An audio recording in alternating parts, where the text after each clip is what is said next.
New numbers from King County Public Health underscore just how out of control our local fentanyl crisis has become. For proof, consider this. Back in 2015, there were 3 deaths tied to that drug, but last year, that number had skyrocketed to more than 700. And King County officials say they're on pace to surpass that number this year. Overdose deaths have been increasing steadily since the early 2010s. But in the last couple of years, really since the height of the pandemic, they have just skyrocketed. My name is Speakers. Everybody calls me Speakers around here. I am 31 years young and only getting better looking as years go by. I'm basically from all over Washington. I moved around a lot when I was younger. Started in New Hampshire for my youngest memories, but thanks to the the amazing new invention of the World Wide Web from the 90s, my mom met some fantastic redneck on the internet and decided to move us across country, and got us put in a little town called Westport out in the sticks.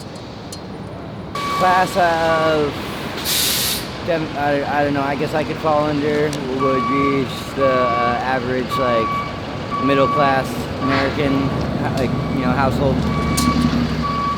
The first drug I used, to my knowledge, was sugar. I think I was 13 when I had tried marijuana for the first time. The devastating effects of weed madness traumatized me, so I stayed away till I was, 16. My introduction into opiates was kind of both worlds. Where I got major surgery at like a younger age of like 14 to get my appendix removed.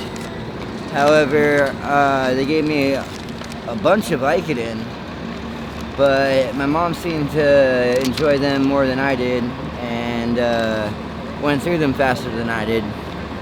So I never really developed a craving for them. They just kind of helped with the pain. And then at some point down the line,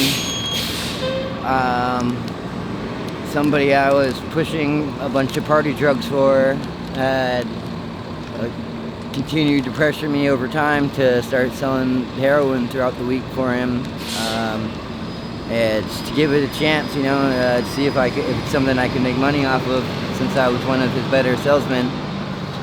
And the first day, I made such a surprising amount of money. I was hooked right from there. But I wasn't using. I was just, profiting off of it.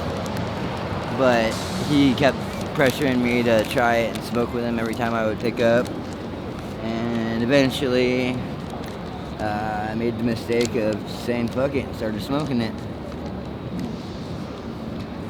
Yeah, about 8 years ago is when I started smoking. I transitioned into heroin. Took about a 4-month process, not including the 3 months of my dope dealer pressuring me into taking a front of the product to sell throughout the weekday. So maybe a good 7 months or so before I actually, 3 months before I finally decided to say fuck it and start selling it downtown. And then another 4 months before I actually tried it for my first time.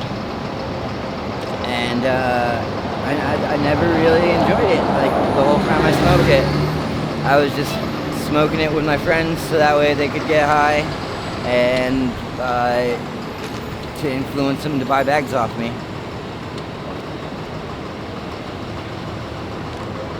When I first started, everybody in downtown Seattle was getting stuff they referred to as regular or tar or black, which is still also what it's called over here on the West Coast. And in those days, it was a good 80% Coca-Cola, brown sugar or some sort of bullshit cut, and maybe 10% heroin if you're lucky, which was about $30 a gram and roughly $80 an 8-ball. However, the stuff that my dude was getting would go down to and get this stuff he called pure, and also high quality regular, apparently, from over there, and he mixed them together and have me like make up the difference in math for you know, the combined fucking product to, you know, make profit. And it like gained popularity so fast because people kept dropping left and right, you know, from overdosing. It was such a stressful experience for me, considering I didn't get high, you know, and like word of mouth would get around town so quick, you know. The moment any of these, you know, random junkies that I never talked to or recognized would get word that I had the stuff that, you know, was almost killing their friends, you know, fucking they couldn't pick up a bag off me fast enough. However, I would like refuse to sell anybody over $20 worth if I had the feeling that they were gonna do the whole 20 at once, you know, and not heed my advice, because I tell them like, I'll sell you a dime, you know, since it's the first time I'm meeting you.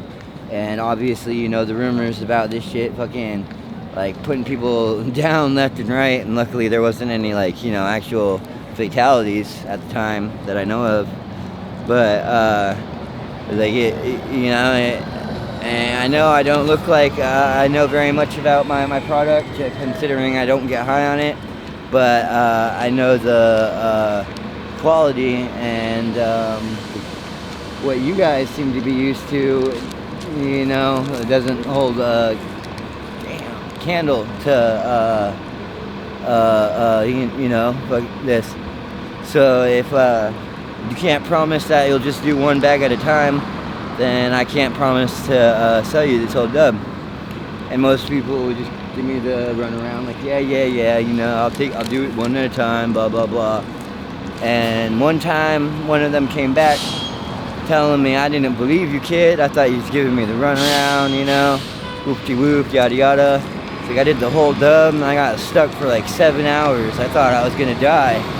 I was just like, damn, dude, 7 hours?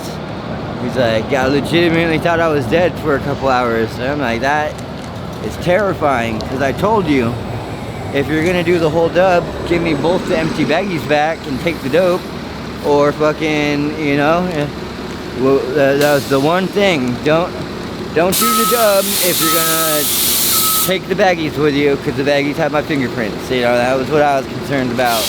You know, if you want to throw your life away, that's up to you. But you know, fucking, you couldn't do me that simple favor of giving me the empty baggies back and keeping the dope, and promised me that you would take it easy and do it one at a time. And you come to me with this news, and he's like, yeah, I'm sorry, man. Can I get another dub off you? I'm like, fuck no, you can't get another dub off me. Shit, you can't even get a dime off me anymore, bro. The names represented in terms of heroin, the consistency and quality of the drug that you were getting, considering there's different types, like different strands of weed. You get what people would call gunpowder, which was obviously a powdery substance that you would breathe on to harden up. You could get what they would call pure, which they would sell at $10 a tenth of a gram, because it was much more potent than what they referred to as regular. Apparently the East Coast gets China White, but you know, you don't really see that over here unless someone's trying to sell you fentanyl and bullshit you. Usually that's, you know, the encounter of China White, you know, in this city. But Yeah, lately all I've been seeing is just black tar lately, the pier, but that's a whole different game that's kind of harder to get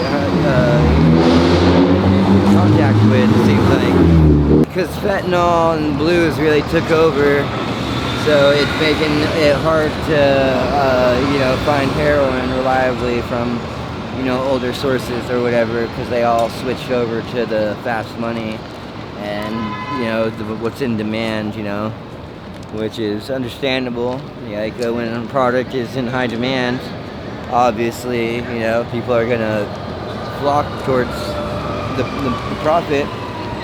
But for people like me, I never really took to the fentanyl all too much. I mean, it did take about 2 years of my life because of the physical addiction that came with opiate withdrawal. But finally, I just had enough of it, because the heroin high and the fentanyl high are two completely different highs. Especially as a shooter, like intravenous use, like myself. There's a whole slew of things that you get with heroin that fentanyl does not give you, and if I'm not getting what I enjoy out of the high and the drugs, then why even do it? I started noticing the transition from heroin to fentanyl about 3 years ago. People started